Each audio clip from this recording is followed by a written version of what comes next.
whatever I've dealt and read about addiction, addiction is anything that brings you into a obsessive compulsive behavior. Mm-hmm. It is anything, it could be eating chocolates, where you come to a stage where you can't resist, and every time you want to eat something, you just want to eat chocolates and nothing else. Mm-hmm. So it can be anything, it can range from simple spirituality, even drinking water, to drinking alcohol, to taking drugs, um, or food, or for that matter, anything that becomes obsessive and compulsive, where you totally lose control of yourself and your ability to realize that you are overindulging in it, and it is causing harm to you, and it is causing probably harm to even your loved ones and people around you. And it is where you believe that you can control yourself, but actually you can't. Mm-hmm. It is one of those situations where you know you deny. If people confront you about your behavior, you actually deny it. Mm-hmm. And to some extent, for those people who have really become very obsessive and compulsive, they can even be violent and aggressive when people confront them about their behavior. Mm-hmm. So addiction, a one word, but it actually encompasses a person's very obsessive compulsive behavior.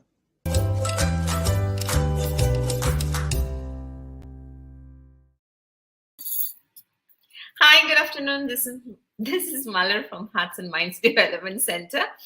Um, I don't know whether I'm nervous or excited, but I'm certainly grateful. This morning I woke up feeling really, really emotional. Hi, Dr. Thayalan, because it feels like this is my most meaningful and important interview of my life. So I'm going to say that I'm dedicating this to my dad, my late dad, who struggled with alcohol and yeah, so dedicated to him. But I'm also celebrating his life because I'm so grateful I found Mr. Ram Dubey, who has kindly said yes to this interview. So it means a lot to me.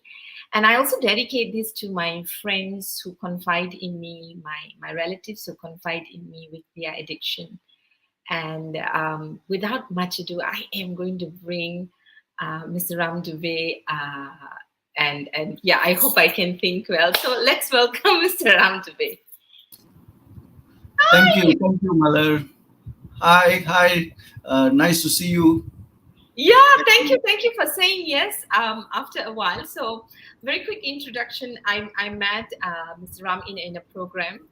I must say by accident that William ran, and he had my mouth open because of the things that he was saying. Because I've been a follower of Gabo Mate, Dr. Gabo Mate, who works on addiction, and that's really been me trying to find a closure, I suppose, with my dad not being able to understand his addiction. So welcome, Mr. Ram, to the program. Thank you for saying yes. And when I come to Singapore, you're the first one in my list to meet. Immaterial whether you want to meet me. So welcome. Thank you very much for coming. And wow, so wonderful to have you. So once again, Malar, very grateful that you thought of me and invited me for this session. I look forward to it, and I also look forward to meeting you in Singapore. Wonderful. Yes, Yeah. and I look forward to reading your book, and hopefully, I can convince you to do some podcasts. So, it's really wonderful that we have you because I think very often when it comes to research, ideas, and studies on topic that really is affecting our community, specifically, alcohol affects the Indian community, and we all know that, right? And in this part of the world, and it's wonderful to have a researcher, a writer, someone who's passionate about this. Um, in the space where we can reach out to you, right? And I think if I Google Ram Dubey, it would probably, if AI looks at you and knows for you for who you are, it will probably say Ram equals to humility. And I know that's been that space, because every time I say something positive to you, you ground yourself back. But as I say it because I'm overwhelmed by my deep admiration, love, and respect for you and the work you do. So one of those things, Mr. Ram, you always say, I am new in this industry. So tell us a little bit about the career that you had for so many years, the high flying career, and what made you transition into being the wonderful counselor you are. Well, thank you very much. And again, I'm very humbled. Um, I started off my work career as a school teacher, a very short span of time, 2 years, and then went into banking. And I spent about 15 years in commercial banking world. And then I spent the next 27 years in the fintech world. Mm, Now, so it was a long period of corporate life. And towards the end of it, when I was just closing into 60s, I was just getting tired. The work hours were overwhelming, the workload was overwhelming, and my body was just failing on me. And at mm, that stage, I decided to make a call to say that, well, I had enough. mm, I had a fairly satisfactory and rewarding life. So as in the corporate world, so let me move on to do something else. And at that stage, this was about 7.5 years ago. I decided to look for something else, and in that search for something else, I ended up with counseling. The reason being that counseling allowed me to manage my time at my pace, and also gave me a sense of meaning and purpose and fulfillment. So I think that was what brought me to that direction. So I wouldn't want to ever claim that to all your listeners and viewers that I'm a very very experienced person, but yes, it is an interest. Addiction is an interest in which I have put my heart into, because I think it is one of those things in society which is causing lots of problems to people and families. thank you, thank you. And so it's interesting because people in people who have worked all their life, right, men and women, because when you say you're going close to 60s, we're thinking of retirement, we're thinking of resting, we're thinking of relaxing. But what you do is you touch what we call the reset button and start over, right? Start over means becoming a counselor doesn't just mean that you become a counselor. I'm sure you had to go back to school, you needed to relearn, right? And Yes. stuff like that. So why was it important for you to have a reset button and do something else and not just retire and relax? Well, I view the word retirement as not something that, you just sit at home and do nothing, or go to the beach and just lie down, and enjoy the sunshine. I do not think, or do not take retirement as that form.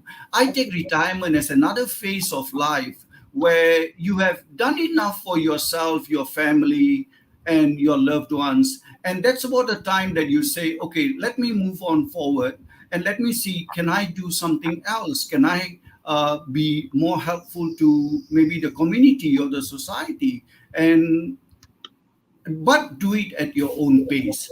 And that is what I embarked upon. Nice, nice. And why addiction? How did your interest in addiction, where do you think it's coming from? Yeah, so it must be a bit of divinity though, because what happened was I went to university to do I did a course at the Executive Counseling Academy in Singapore, and I did a course at Swinburne University, and as part of the course I had to be put on 100 hours of practicum. I had to go and do some practical training. Right. And somehow I got sent to a halfway house. Mm, There's an Indian halfway house in Singapore called the ashram, mm, and they thought that maybe with my age and my maturity, I might be somebody who might go there and be helpful. So I was attached to the halfway house to do my practicum, and that is where I first saw um, what was the tragedy that addiction creates in people. Because I met people who had been incarcerated, who are now being ready to be reintegrated with society. And I saw, and when I discussed with them and I learned from them what went on in their life, around 80% of them shared with me addiction stories. Stories of alcohol addiction, drug addiction, gambling, and various else. And that made me wonder, why is it so crippling that people actually, wonderful people, and these people were very loving, wonderful people. And how did they end up in that stage? And why did they do whatever caused them to commit a crime or do something that hurt others? And it dawned upon me that I knew very little and I should learn more. And that drove me to the path of learning about addiction. And interestingly, one thing led to another, and soon I also got an opportunity to do some group psychotherapy within the prisons. So I started going there, and there I learned a bit more. And the learning continues. And I would say that even till today, I'm still learning about addiction. I think I still don't know so many things. and I think that's what makes you so wonderful. I'm always amazed at people, one who make career transitions at a late stage, if you call it a career transition. But I also think that the fact that you think you need to start over and you don't know, I think you bring a lot of freshness and curiosity, uh, in the space that you bring about, right? Because last year I was actually, going through it down, and I was looking for therapists, and I found more therapists who were so sure about what I was experiencing. All right. And I was very glad to find therapists who made career switches, and they welcomed me in the way I wanted to be welcomed. So I'm very grateful for people like you who are open to learning, open to integrate new stuff, and look at people with a compassionate heart, right? Because you the space and the presence around you is a lot of compassion. So it's very interesting, right? While you choose a career that you think will fit your time, you probably also listen to your heart, and you chose counseling. And what's beautiful about you is that you are listening into yourself with the feedback you're getting from the groups that you're working, and you continue to search and share your wisdom with the people in your own way, right? So how did you get into writing your two books? Well, that's uh, that's again another very interesting aspect, because when I first started learning about addiction, I wanted to sort of find some simple books, Mm, something that like a small little novel or simple enough for me to understand. mm, And then I went to the National Library mm, and in Singapore and tried to search for books. And I found lots of books written on addiction, but they were very scientific, very research based. mm, And there were other books which were very much like stories. But mm, I was looking for something else. I was looking for something that could be stories, could be research based, but could also be something that I could use as a tool to help myself. So if I ask myself, if I am addicted to something, I don't want to go to a therapist. I don't want to go and see a counselor, but I just want to understand a little bit about what's going on in me. Where is this book? And it was hard for me to find. I mean, international authors, yeah, definitely they were there. Um, but I told myself, okay, why don't I try to pen something based on whatever I'm seeing, whatever I'm experiencing? Maybe it's not very in depth, uh, and not very technical, but let me try to work on this, because as I write the book, I have to research, I have to think about it.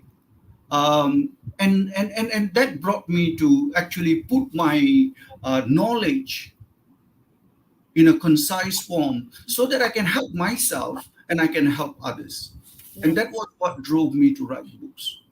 Mm, mm. And so, in writing this book, right, what are some factors that you think led to people's addiction from both you researching and coming out with something? I love DIY stuff, right? Because and I'm that sort of a person who like to work on myself, right, all the time. And compared to trying to get help, right? When I can't, then that's when I want to get help.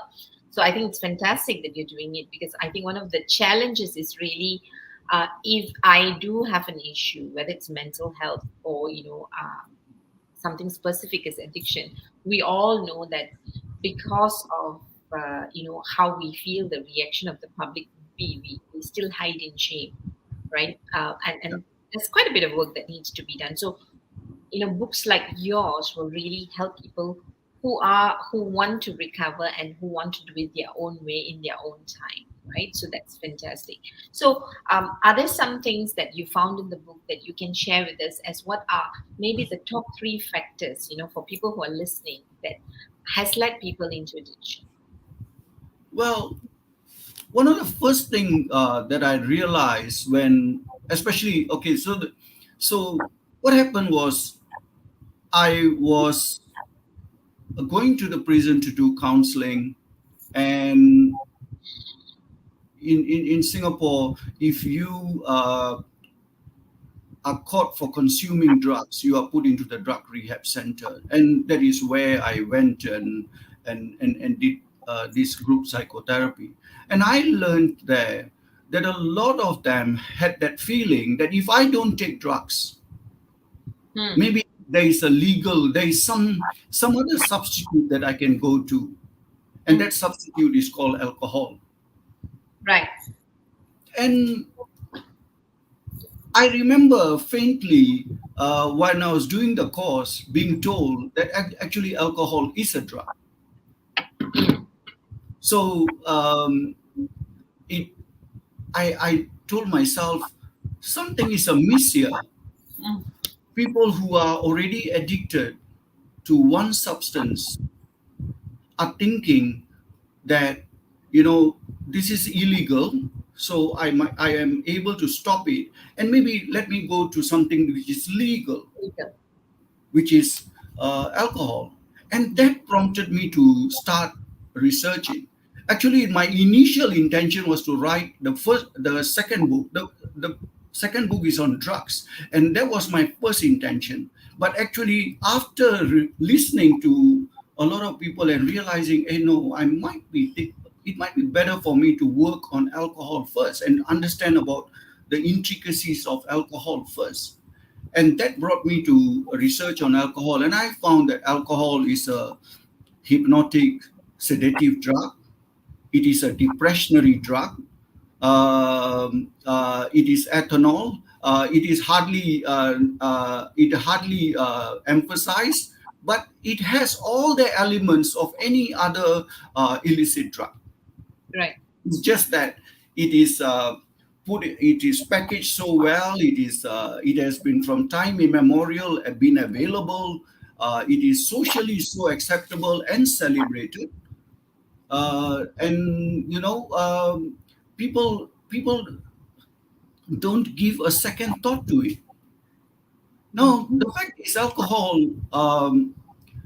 in small quantities might not make big impact differences, but the worry here is that you never know when you move from small quantities to medium quantities to large quantities. But when you get addicted to alcohol, because it is legal, socially available, widely accessible, you find that people will just consume it and become excessive on it, and then alcohol is a family disease. It then comes into your family, and what happens is that the person who is drunk, he then destroys himself, and he destroys his own family, and probably many other people that interact with him.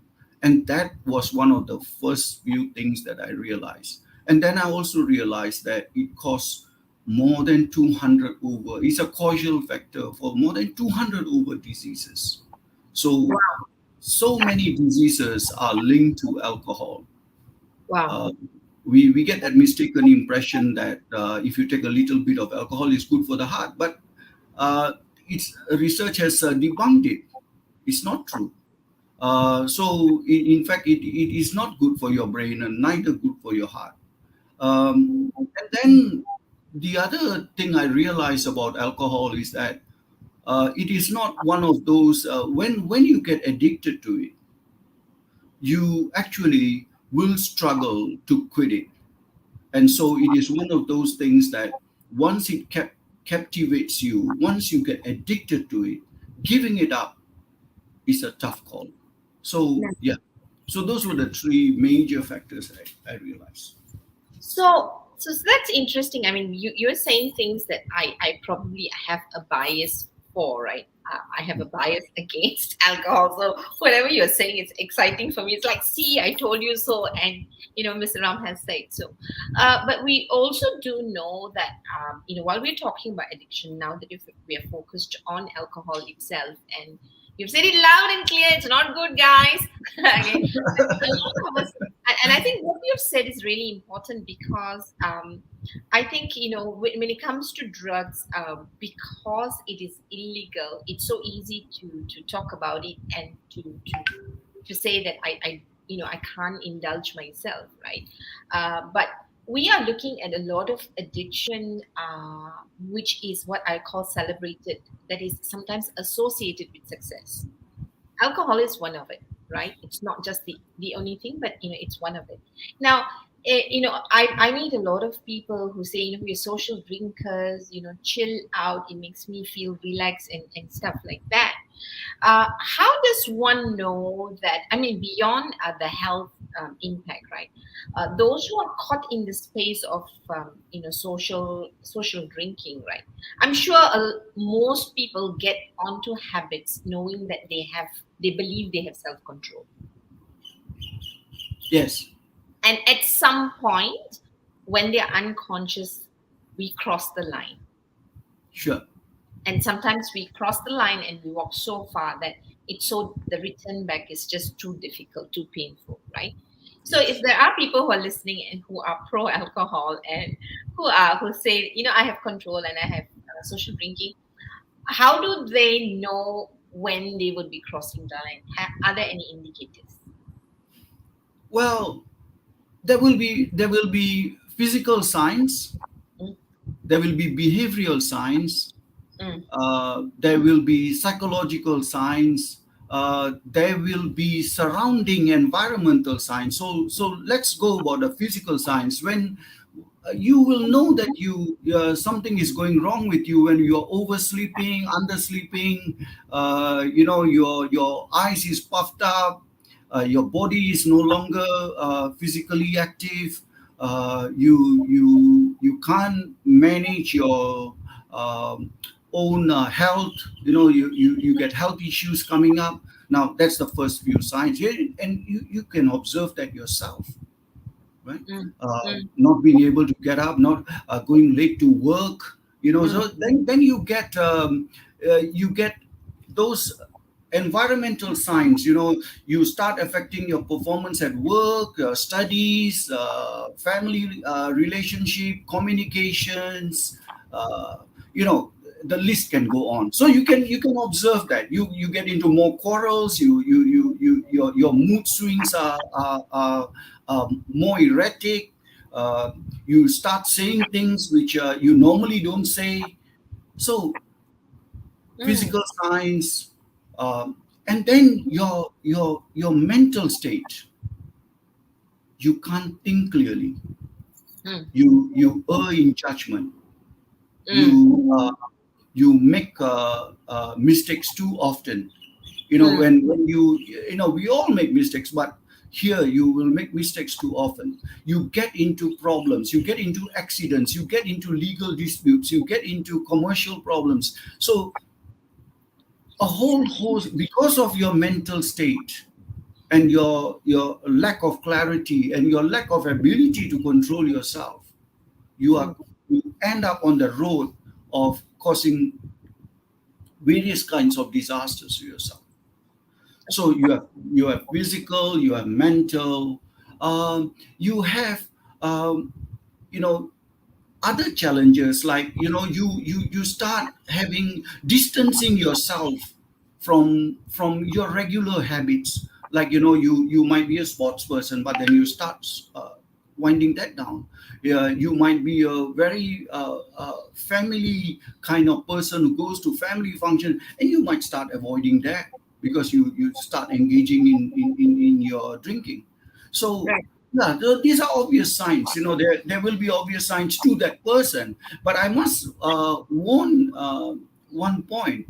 Um, some when these are stages, these are probably in when you are in the early stages of an alcohol use disorder. Maybe these are so obvious. But when you are in the final stages of alcohol use disorder, which is called alcoholism, now at that stage, sometimes it's very difficult for that person to know. Mm, mm. And the person also becomes very manipulative, in the sense that when they are sober, they will pretend that whatever you are telling them they understand, or friends are telling them they accept it, but then they will not be able to control themselves. Yeah. Yeah. Wow. Okay. So so I really so what I was going to ask you, all the signs and symptoms that you're saying also sounds like what people go through when they are going into a depressive mode. Yeah. Can I add one thing I'm missing here? Once you are into alcohol use disorder, the chances of you having another co-occurring problem like a mental health illness or anxiety or depression, which is what you were just touching on, just follows. And there might be many other co-occurring problems that could follow. Okay. So you already have one problem, and it will then lead to other problems that will come along. Sure. So I'm curious, right, Mr. Ram? And there are a couple of questions and Well, remarks coming in, which we will deal with. Vijay, thank you very much. Um, so what you said just now was, alcohol could lead into mental health issues, right? yeah. But I'm wondering, could there be mental health or generally well-being issues that we have ignored, or mental health issues that we've ignored, that made alcohol enticing in the first place? Sure. I mean, what what causes somebody to engage in an addiction, whether it's alcohol or whether it's anything else, Mm, um, is always a start of a coping mechanism. right. So you start things by wanting to cope with certain situations. We first experience something. Mm, So yes, it is possible that somebody is having a stress, and because they have a stress, they might have read somewhere, or their friends, and and even sometimes loved ones might encourage them to have a drink to relax themselves and so forth, and well, that's always a start. Mm, mm, mm, Now the thing is, if you with as with most things, if you balance things out well and you don't over engage, I think uh, with with everything, you can live well. But mm. when you start excessively, you go from use to abuse to misuse to disorder to addiction. I mean, it's a process. Mm. But the problem is that most people will not know that the process is happening because it is so insidious. It's happening within them that they will not realize it. Other people surrounding them will be noticing it, but they Mm. would not be able to notice it. Correct. So thanks. Because I think in the space that I work and in the little, very little knowledge I've gained about addiction, and which is a big aha for me when I read Gabo Mate's work, was we're all trying to cope with the pain, and whatever works for us we take on, right? And alcohol is one form that is available, that is legal, and that is sometimes celebrated, right? Same with how things like vaping has become a lifestyle, right? And with people that I talk, or any other thing like gambling, right? So anything that's addictive, which makes us dysfunctional, that is giving us moments of either running away from our pain or moments of joy, temporary joy, and we become more and more dependent on it for us to be functional and to feel normal within us, right? Is definitely and destructive in nature, are stuff that we need to think about. We need to work on it, because it doesn't only destroy us, but it also destroy, like what you say, what really matters to us, our families, our relationships, right? Now I'm going to just jump into a question Gerald has asked. He says, Yeah. I personally think alcohol is bad for our body, mind, and soul. Yeah, research says this according to Mr. Ram. However, some research indicate moderate alcohol consumption could help protect against heart diseases. What's your take? Yeah. I mean, so alcohol is not considered illegal. Something which is called illegal, probably we all know that it has been researched and found to be something damaging to our bodies and society. So alcohol is not considered illegal. But when it is, if you read any health promotion articles, Mm, they very clearly indicate that you take it in limited amounts. Now, as far as my research goes, and I could be wrong, um, alcohol is not at all good for the body, not even in small amounts. However, um, society generally accepts that mm, a moderate here means two small cans of beer, or a glass of a small little glass of wine or something. They have measurements that they have prescribed, which people take, and if they can retain at that, then probably it might work for them. But mm. I certainly would like to uh, request Gerald that be cautious. We go to the internet, there are hundred of research articles, but I think if you put them on balance, you'll find that more research now indicates that even moderate consumption of alcohol is bad for the body. Our Thank you. body doesn't. You see, alcohol is a drug. A drug is a poison. Why is a poison good for the body? Okay, Gerald, you better answer that. And anyone who is pro alcohol, answer that. Why is poison good for your body? Nice one. Thank you very much. I suppose you have very cleverly. So the bits that I have read, when my friends convince me to have a glass of wine that is good for my heart, is that neuroscience research tells you it kills brain cells. Full stop. I mean, so I think we are talking about one is, just like anything else that we consume, even food, we take poisonous food, right?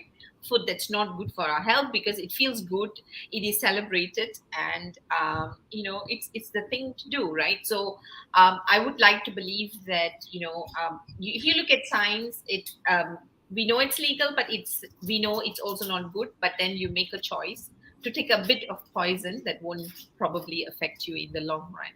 Well, I just want to add one thing, Muller. When you take any stuff that has poison in it, our body, our body is designed for survival. It's a very divine thing. It's designed for survival. Um, what our body does is tries to flush it out in four ways. It flushes it out with your sweat. It tries to flush it out with your breath. It tries to flush it out through the urine, and it tries to flush it out through the stool. It actually, so for example, somebody takes a can of beer. The body tries very hard. All the organs of the body try very hard to repel the poison that you have taken. So that's why people will sweat a lot.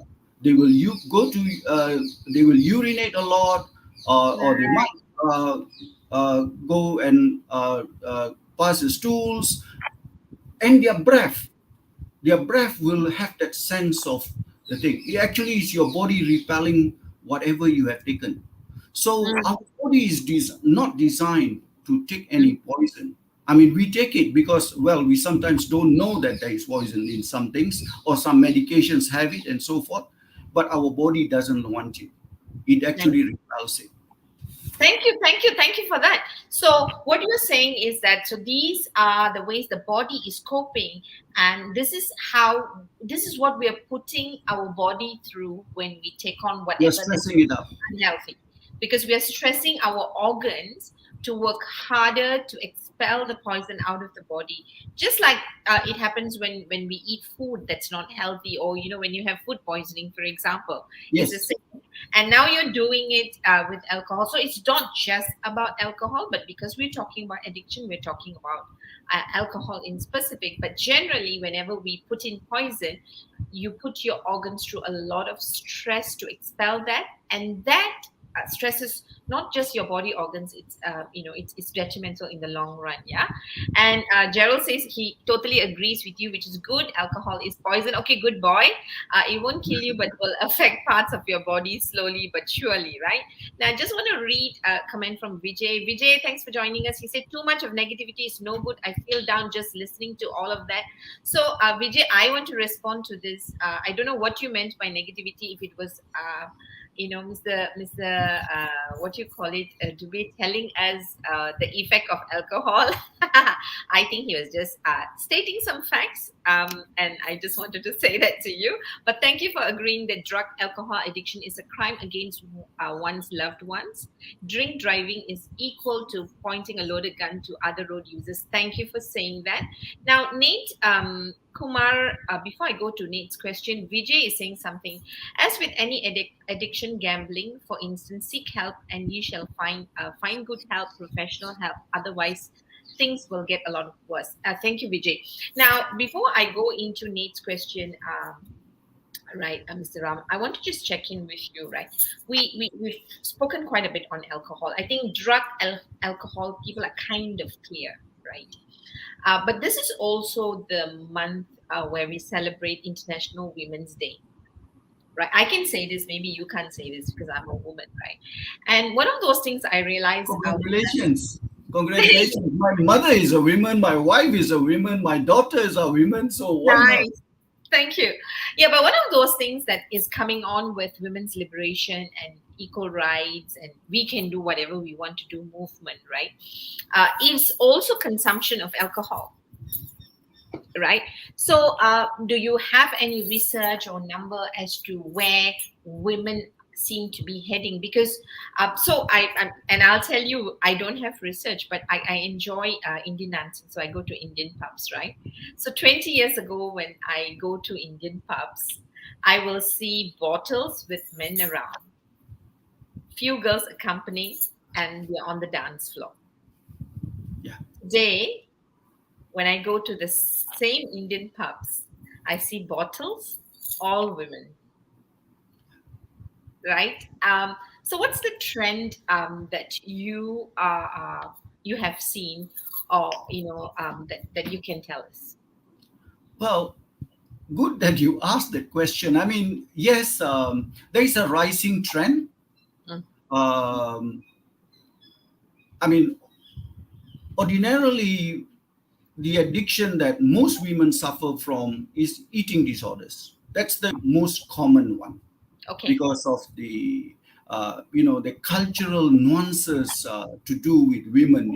They must look like that, they must behave like that, and so a lot of women put a lot of focus on what they eat and how they eat and all that, and that addiction comes in play in that. Mm, But alcohol, drugs, you name it, because you know in the past these things were not accessible to them so much, mm, and there was a taboo associated. uh, Lots of women were not into this stuff, mm. but today um, women are doing the same things as men Yeah.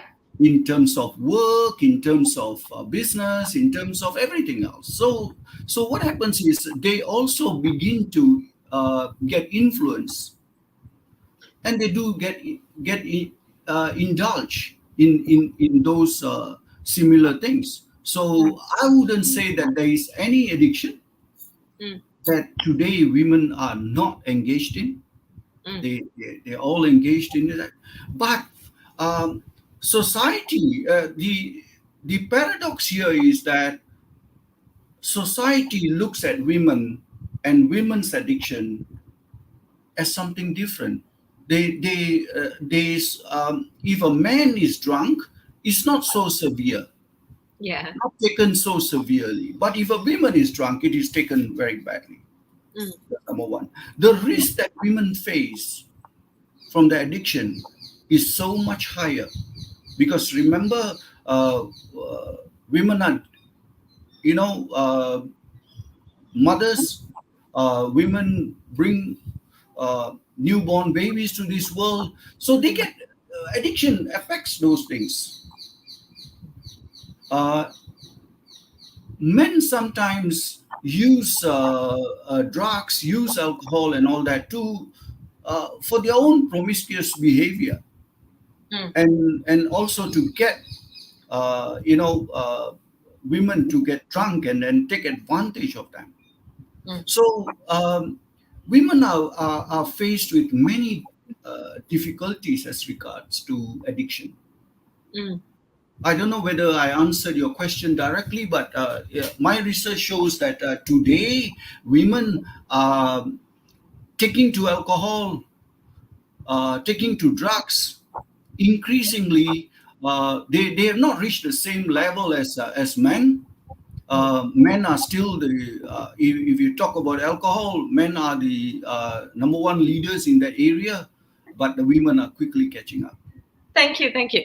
Yeah, the point I wanted to highlight was very much, I think, because it's International Women's Day month, right? We want to talk about women's liberation. We want to talk about break the bias. We want to talk about equal rights.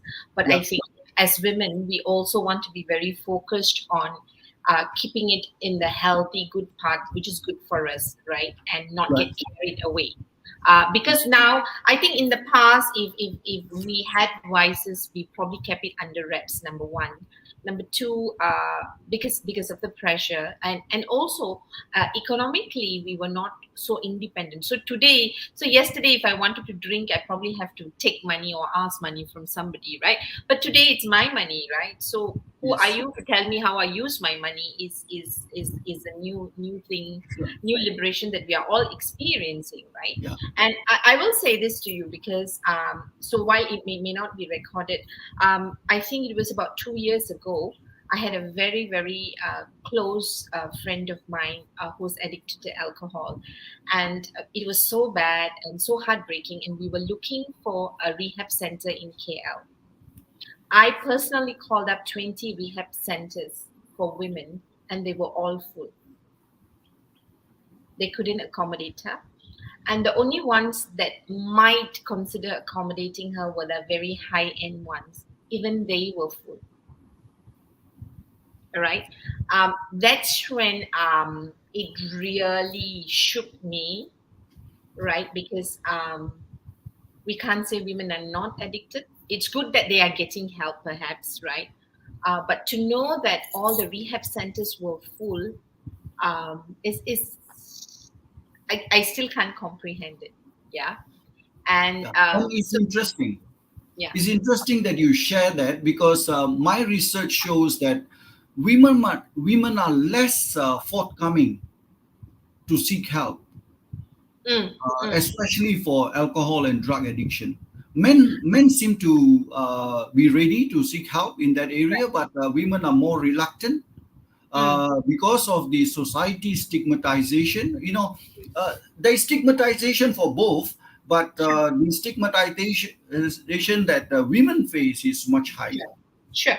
I mean, I agree with that. But what was also interesting in that, I won't call it a research. When I was searching out, to help this friend of mine, was that if not all the women who were in these rehab centers were educated with really a good career path. Right. So that was also another interesting thing, right? Because I think to what I learned with journeying with my friend was that it's a lot of courage to even say I want to acknowledge, number one, and number two, to seek help. Because when I found it so painful to get into a rehab, and that's why your book actually matters, because for those, for whatever reason, who can't go into a rehab, there's still hope that I can do this myself, right? And I want to put it on record, the person, my lovely friend who couldn't go into the rehab. She couldn't get herself to go into the rehab. It was just too painful for her, she said. Long story short, she's alcohol free now on her own. Right. And I hope and pray I get to interview her, because I have just so much of love and respect and admiration for her. Coming back to that, I just wanted to bring that in terms of trends of behaviors that we're seeing. Walk around a pub in KL, right? You can see trends of people drinking, right? And drinking excessively and stuff like that. Now, Nate is asking, one, to ask your insight. I feel alcohol is not good for the body, but it's more for meditative stress reliever for people. What do you think, Nate? Okay, so I'll ask Okay. Mr. Ram So to first just of all, Malar, thank you for sharing about your friend, and I personally want to wish her uh, very well. And I would like to encourage her to share her story and also ensure that others come forward and give up this habit that can destroy them. Coming to this question, well, this is what we think. This is what we think that, and alcohol is such a thief that in the initial stages it gives you the feeling that it helps you relax. So the first drink that you take, definitely is because it's a depressant. mm, It sort of gives you that, slows you down. It slows you down, so you get this feeling of relief. mm, But remember, it's a depressant. So as you add on to it, as you take more alcohol, you move from your stressed position to a depressed position. And actually, it then makes your life a lot more miserable. So uh, it's a it's like on a continuum. In the start, So I had a friend who shared a very interesting analogy of beer with me. Say, beginning enjoy, ending regret. Mm. So alcohol starting gives you a feeling of relaxation and pleasure, but as you continue drinking, it will actually make you depressed and it will make you sick and you make you mentally unstable. Wow. Thank you for that, because I think the common, maybe just my, when I see my friends drink, right? They are much more happier. So I must tell you, I've tried very hard to drink just to beat my pattern, right? But for me, I never got into drinking simply because I always think that, I'm so much like my father that I might enjoy drinking. So more of the fear of not having self-control. And so I've tried tasting. I can't taste it. So it's a lot in my head for me, right? But a lot of Thank times I God. Thank God yeah, for it. thank God. And what is really interesting is what you're saying, because I was of this perception, I would say, that alcohol actually is placed as an antidepressant on the It's a, outside. On the well, outside. On the yeah, outside, because people become jollier, people become happier. I have friends who, when we go dancing, who will say, I don't dance if I don't drink. yeah. So, Malar, interesting that we talk about this. If you watch them long enough, Mm, so let's say you went to the party and you stayed long enough. right. What happens at the end of the party? How Okay. many struggle out? They can't even walk properly out of Yeah. the party. Number Yeah. one, how many become abusive?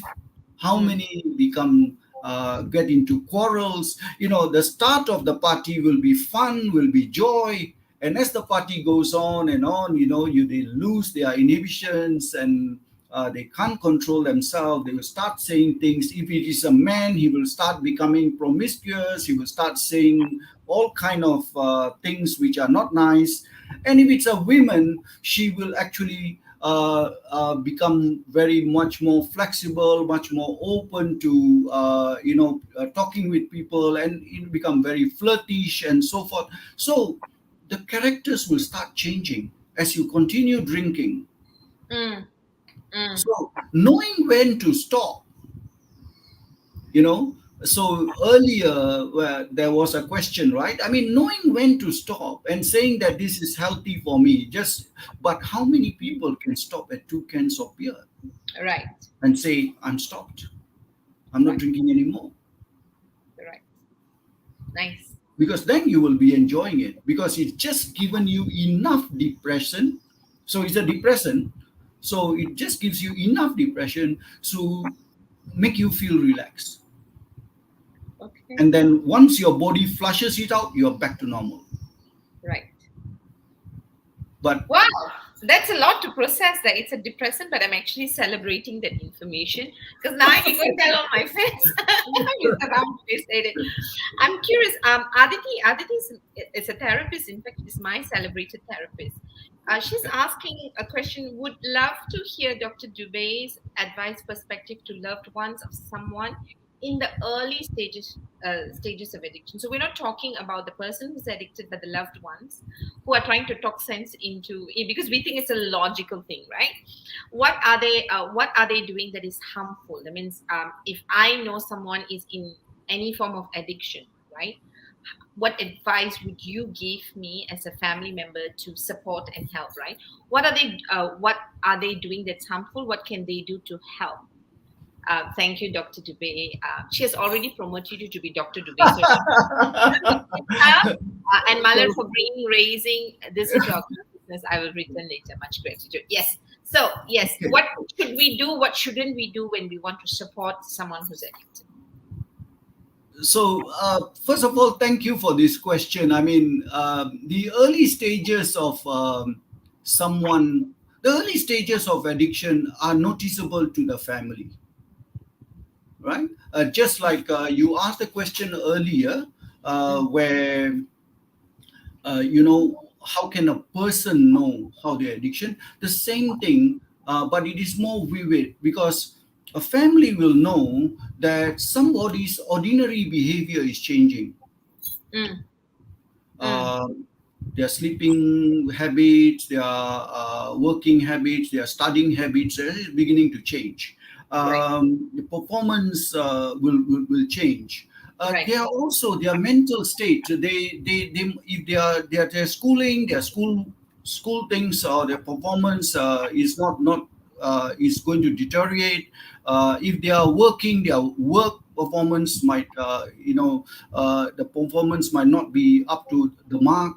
There is also you know they will also try to avoid and hide things away from the family and so forth, or they might be doing more things. If this is a child, the child will be asking more money, or staying out late with friends and so forth. So those initial signs will be there, Mm. and Mm. those signs indicate that you need is a loved one, so you need to have a communication with that person.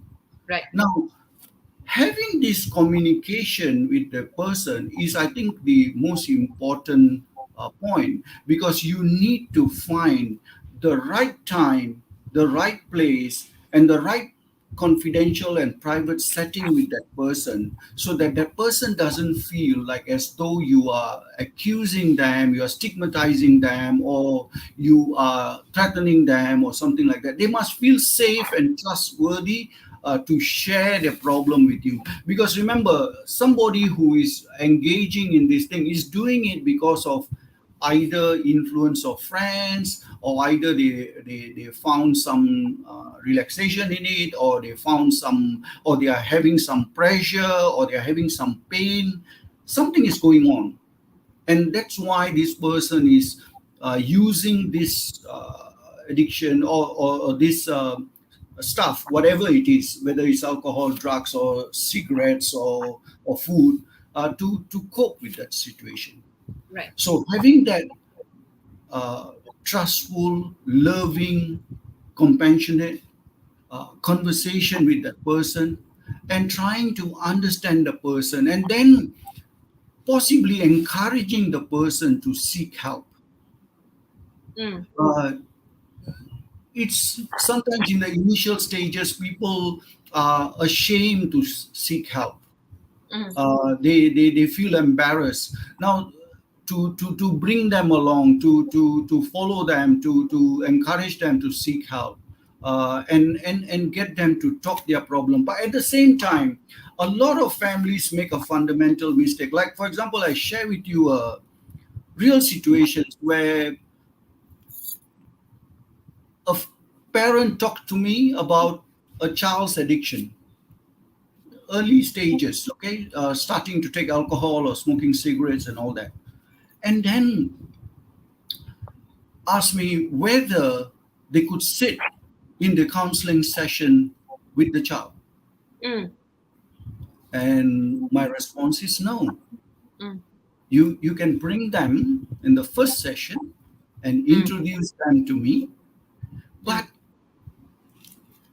leave them to talk to me. Mm. Mm. Now, we must trust, when we have brought somebody to see a professional person, then we must trust the person going to the. So what we need to encourage is, we must, from a stage where you first hold their hands and bring them to seek help, you must encourage them to seek help. That's the number one thing.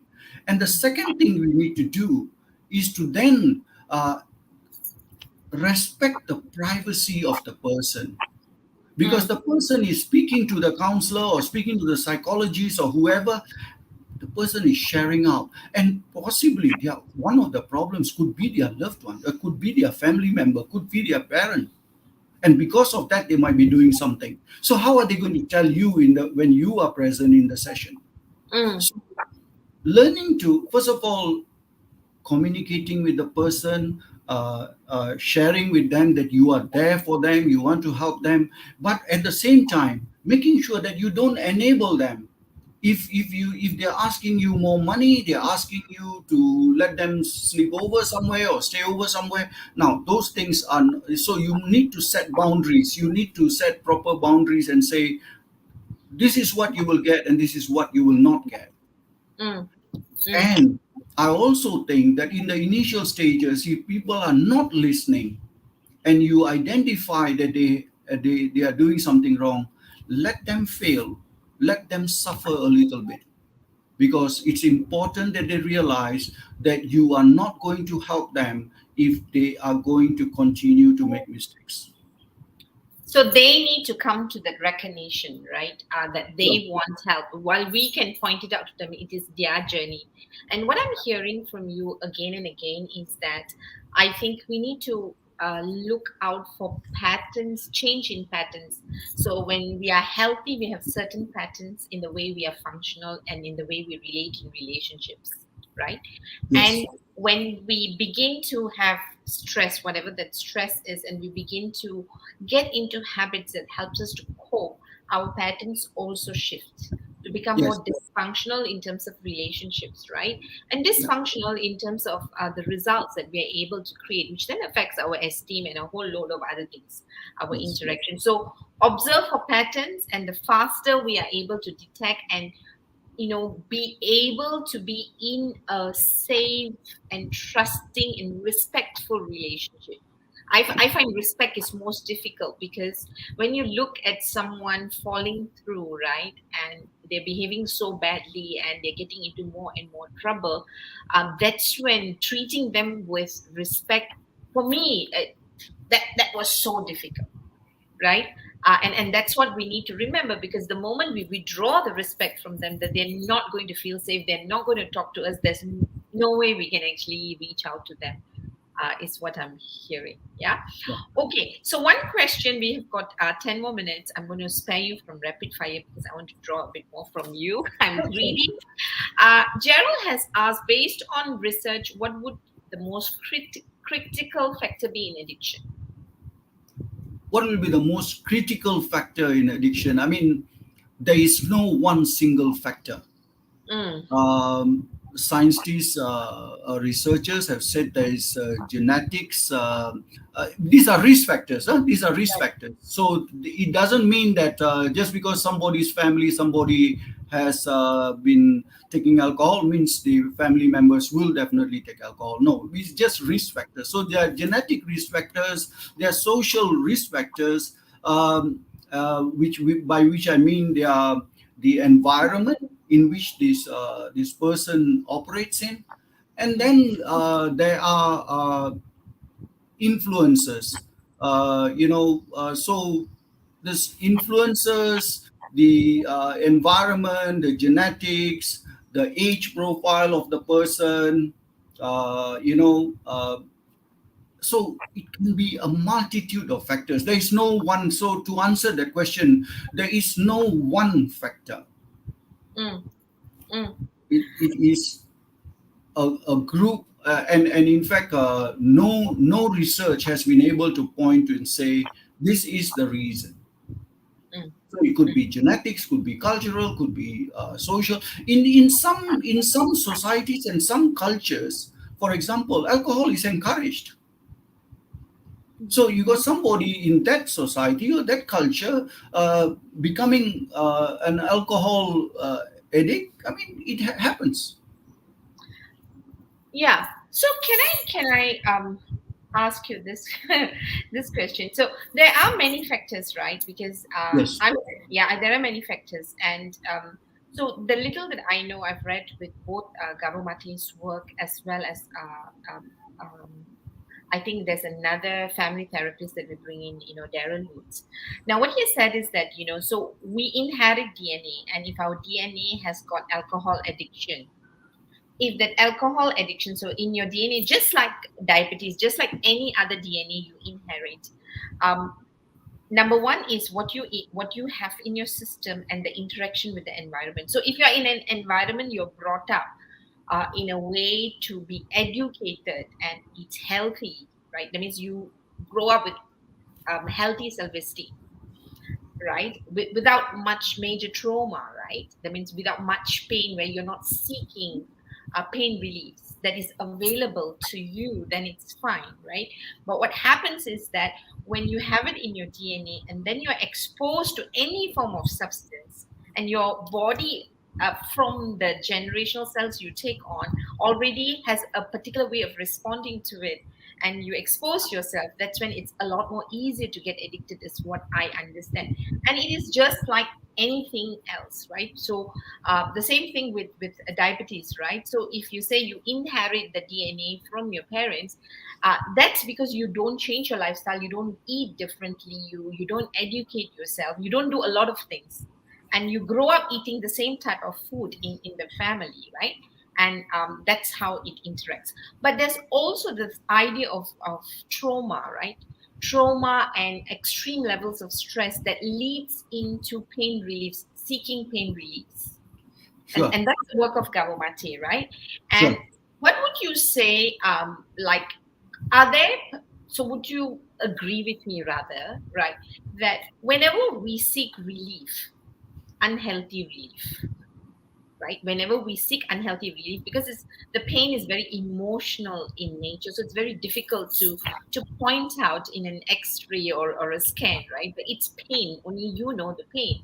Whenever we are experiencing a pain and we are seeking a relief that is unhealthy, now does that lead us into looking for substances and then finally leading us into an addiction? Or do you think that, and people can be unconscious about it? Because a lot of people that I personally know, with my background, I know they're experiencing pain, but they will never acknowledge it because it's not macho, it is not liberating, it is not strong, for even for women, for us to say that this is hurting me, but rather I want to hide behind and say, I want to do this for fun, right? So is there a clear distinction, or there's not enough research around it, Mr. Ram Dubey? No, all the points that you said are very, very valid. I Mm, mean, there are people who can endure pain. Their tolerance to pain is very high, mm, and they, or for whatever reason, they don't want to go seek help or accept that they have pain. But at the mm, same time, I would say that you know, healthy or unhealthy depends on um, how much indulgence you put into it. For right. example, um, I feel stress. I go to my altar and I pray, Mm, and I feel relaxed. mm, But and most of the time that's natural. It happens. But if I then take it to the next level, where every time I have a problem, I don't do anything about it. I just go to the altar and pray. mm, Now that's become unhealthy now because mm. it's the same thing, right? You're still praying, but then now you are not doing anything about it, and you are now overindulging in it.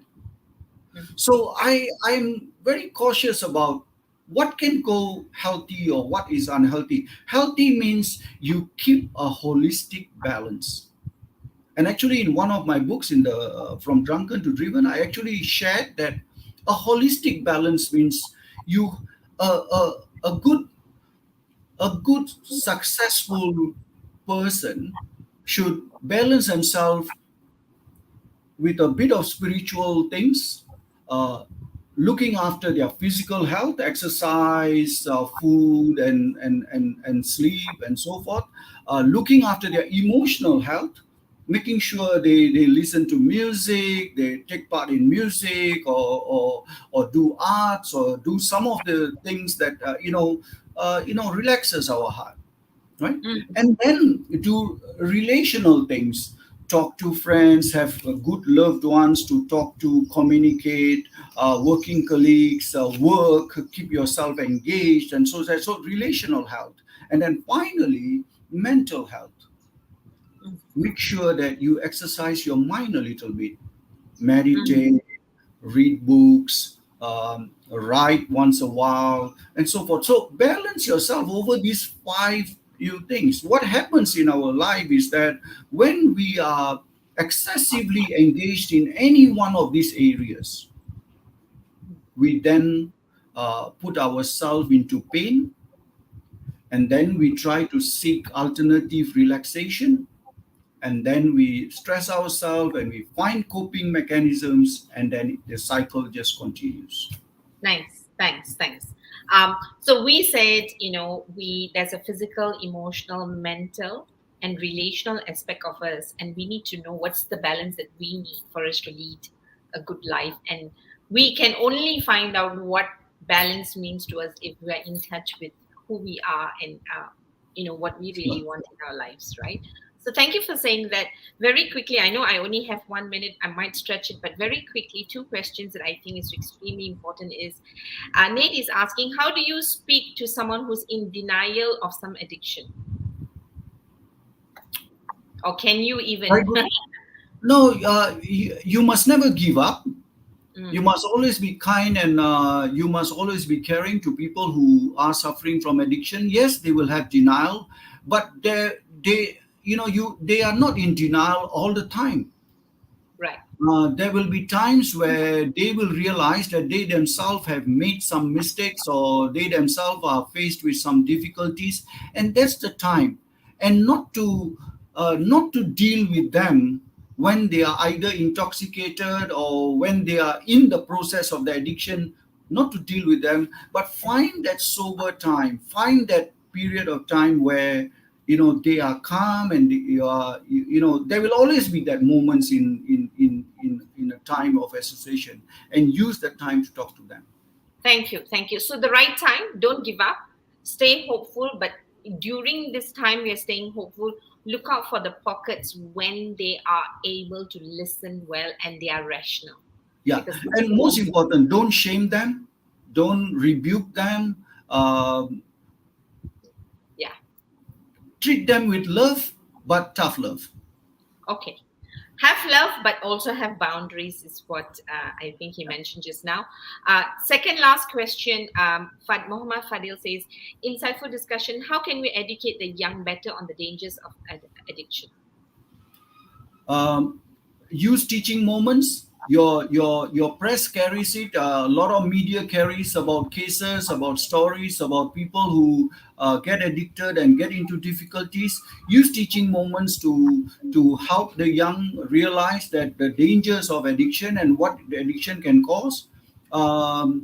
Get them to when you watch a movie and all that, and you see people drinking or taking drugs and all that, advise them about the dangers of these things. So use small moments to help teach young children about this. Yeah. So basically, keeping the conversation going and helping them to think through what are the possibilities and in the future, and use moments when they are relaxed, and when the opportunity comes, use it to educate. Dr. Thayalan says health is a balanced state. In disease, we see pathology, aka what is pathological and not normal. Thank you, Dr. Thayalan. Chris Anthony says we're generalizing in saying alcohol is unhealthy. I think light and moderate drinking is acceptable. It is a matter of mind control on all faculties. Yes, we discussed this, Chris, but there was one thing maybe you didn't listen, is whatever we take in, which is unhealthy, which is poisonous, affects our body parts, is what we were saying.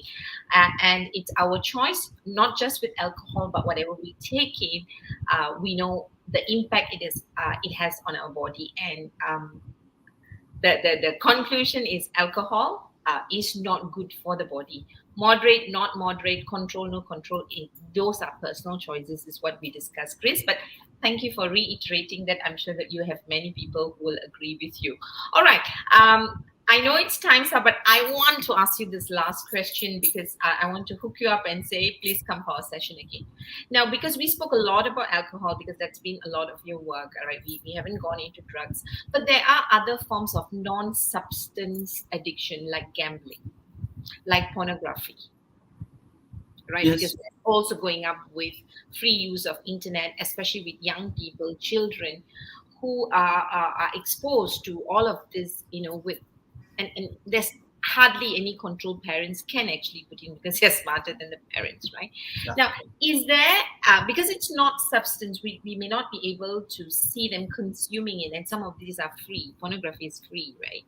Now, but in terms of impact on addiction, whether in the behavior or on the brain, right? Would you be able to just enlighten us very quickly? And then, because we know it's not enough, we'll ask you to come back and then you'll say yes later. Okay. So tell us the Well, patterns in substance and non-substance addiction. well, the big difference is that uh, actually both addictions affect the neural pathways. Okay, affect the brain, and you get into the habit of wanting to do it more because you begin enjoying it. Mm, So in one of my stories in the books, I remember talking about a boy who starts with the gaming, right? mm, And he games and he enjoys the games, and it always rewards him. He feels a sense of appreciation. He feels good about it. He doesn't get that from his parents. He doesn't get that from anybody else. But the computer seems to reward him with stars and whatever. And so he continues to game because he wants that. And then he joins a group and they game together and they win more games. right, Now, it's a slow process, right, but he's getting addicted. As he's, in the initial stages, his parents could balance his time and he could balance his time between his studies, his gaming, or his gambling, or whatever. But as time goes on, he can't. mm, He stays away, locks himself up in the room, just games all the time, doesn't eat. So mm, once things begin to affect your lifestyle, you cannot do what you ordinarily are meant to do. Now right, that's an addiction, and that's called process addiction. So it's a behavior addiction. right. Thank Now you. Thank you. the difference between that and chemical addiction is that you have both the process and the chemicals added together, so it's more compounded. It's much more difficult to treat. Thank you. Thank you. And we haven't even got all the process addiction you're talking about actually will lead me into a conversation if I had more time about work addiction, because that's another celebrated addiction where we cut away from life. So, Mr. Ram Dubey, thank you very much for spending your precious time with us, for Thank you. enlightening us. I don't know about Ezla, but I'm enlightened. I've had this lovely conversation, asking all these questions through me or through other people. Thank you very much. I'm going to say goodbye to you. Is there anything else you would like to leave? We will put in the link for I keep calling you Doctor, Mr. Ram Dubey's books here, and we'll be sharing a lot of stuff. So subscribe to our YouTube, subscribe to our LinkedIn and Facebook, because we'll be posting those stuff for you to follow through. But otherwise, Mr. Ram, is there anything else you want to leave them before we say goodbye to you officially? Well, I just wish all the listeners and the viewers the best of health. Take care, be safe, keep a holistic lifestyle, enjoy everything, but do it in moderation. Thank you. Thank you very much. We hope to see you again. Thank you. God Yeah. bless you. Thank you. Thank you. Take care, Malar. Thank you. All right. Bye. Okay, now that was Mr. Ram Dubey. Thank you very much for those who stayed back with us. I know we've extended time, but I think you would agree that it was worth it. So thank you very much. For those who are celebrating International Women's Day, men and women, break the bias is the theme for this year. Enjoy yourself. Let's make the world a better place. Till I see you next Friday, same time, same place, with another exciting guest. Have a beautiful weekend. Have a good life and stay safe. Signing off, this is Malad from Hearts and Minds Development Center. Bye.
whatever I've dealt and read about addiction, addiction is anything that brings you into a obsessive compulsive behavior.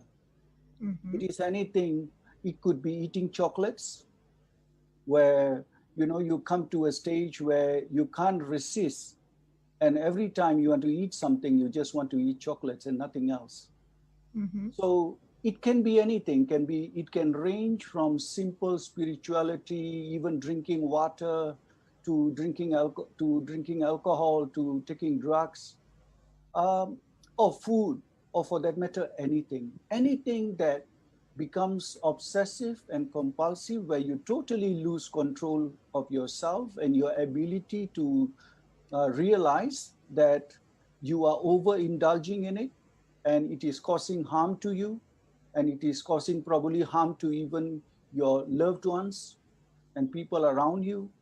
And it is where you believe that you can control yourself, but actually you can't. Mm-hmm. It is one of those situations where you know you deny. If people confront you about your behavior, you actually deny it. Mm-hmm. And to some extent, for those people who have really become very obsessive and compulsive, they can even be violent and aggressive when people confront them about their behavior. Mm-hmm. So addiction, a one word, but it actually encompasses a person's very obsessive compulsive behavior.